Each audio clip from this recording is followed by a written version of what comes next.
ఈరోజు మనం roof top solar భాగంగా సెంట్రల్ గవర్నమెంట్ స్టేట్ గవర్నమెంట్ కోఆర్డినేషన్తో పిఎం సూర్యఘర్ యోజన భాగంగా మనం రూఫ్ టాప్ సోలార్ ఒక ఇంట్లో ఇన్స్టలేషన్ చూడడం జరిగింది.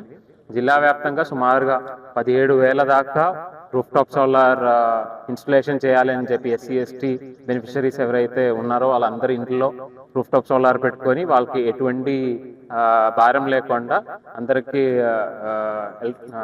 ఎలక్ట్రికల్ బిల్లు సున్నా వచ్చినట్టు కేంద్ర ప్రభుత్వం రాష్ట్ర ప్రభుత్వం ప్రయత్నం చేస్తున్నాము. సో దీనిది ప్రోగ్రెస్ ఎలా ఉంది అని ఈరోజు ఒకసారి చూసుకోవడం జరిగింది. జిల్లా వ్యాప్తంగా సుమారుగా 17,000 దాకా టార్గెట్ ఇచ్చి ఉన్నాము.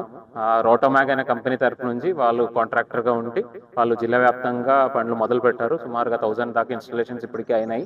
రాబోయిన నెక్స్ట్ ఒక 1.5 మంత్లో పూర్తిగా రిమైనింగ్ ఉన్న 16,000 కూడా కంప్లీట్ చేస్తామని అనుకున్నారు. రిక్వెస్ట్ ఏంటంటే వచ్చిన జిల్లాలో ఉన్న ఎవరైతే ఈ బెనిఫిషరీస్ ఉన్నారో ఎస్సీ ఎస్టీ కులాలకు సంబంధించిన బెనిఫిషరీస్ ఉన్నారో 200 యూనిట్లు లబ్ధి పొందిన బెనిఫిషరీస్ అందరూ కూడా కొద్దిగా ఎలక్ట్రిసిటీ డిపార్ట్మెంట్ని హెల్ప్ చేసుకోవాలని కోరుతున్నాను.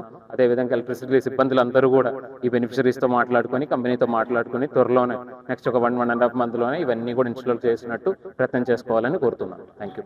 ఇక్కడ ఈ మండలానికి వచ్చిన కాబట్టి ఈ మండలాల్లో 2 ఐటమ్స్ కూడా చూస్తాం అనుకున్నాను. ఒకటేంటంటే అగ్రికల్చర్ డిపార్ట్మెంట్ ద్వారా మనకు డ్రోన్స్ జిల్లా వ్యాప్తంగా ప్రతి ఒక్క మండలంలో ఒక డ్రోన్ ఇవ్వడం జరిగింది. రాబోయిన కాలంలో మనకు డ్రోన్తోనే చాలా వరకు అగ్రికల్చర్ యాక్టివిటీస్ టేకప్ చేసుకోవడం జరుగుతుంది. ఎందుకంటే రైతులు కూడా డ్రోన్ ఫ్లై వలన చాలా బెనిఫిట్ పొందుతున్నాయి.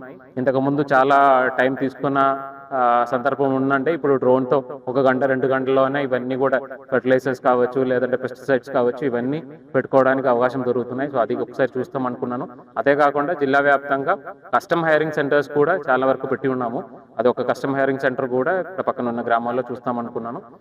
రాబోయిన సంవత్సరంలో ప్రధానమంత్రి ధన్ కృషి యోజన భాగంగా సుమారుగా 80 కోట్లు దాకా మెకనైజేషన్ కోసం కేటాయించడం జరిగింది.